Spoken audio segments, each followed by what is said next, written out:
Udhëtimi magjik i kukullave, kështu e ka titulluar koleksionisti Mirgen Shamli ekspozitën e radhës. Ai sjell një mori lodrash të vjetra, të cilat i prezantoi për fëmijët në Bibliotekën Publike të qytetit Thimi Mitko. Janë prodhime shqiptare, kryesisht të plastikës së Durrësit dhe lodrat e huaja që vinin nga vendet lindore në periudhën e komunizmit në Shqipëri. Koleksioni është i viteve 60 mund të themi deri në vitet 90. Edhe kam krijuar me imazhe të ndryshme, lodra të ndryshme për djem, për vajza, janë kuklla, makina, motora.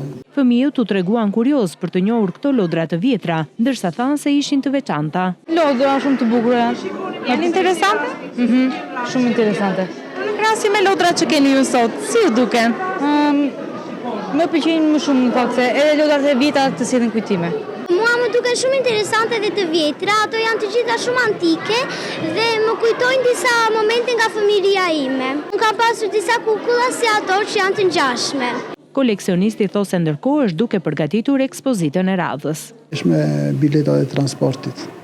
Që koleksion i madh është transporti rrugor, detar, ajror dhe kurudhor. Nga vitet 20 mund të themi, nga periudha e mbretit Zog deri në vitet 90. Në koleksionin e tij, Mirgen Shamli ka rreth 10.000 objekte të qelçit të prodhuara në Shqipëri, si dhe të qeramikës, pullat e taksës shqiptare, lodra, kartolina, fletore shkollore e të tjerë.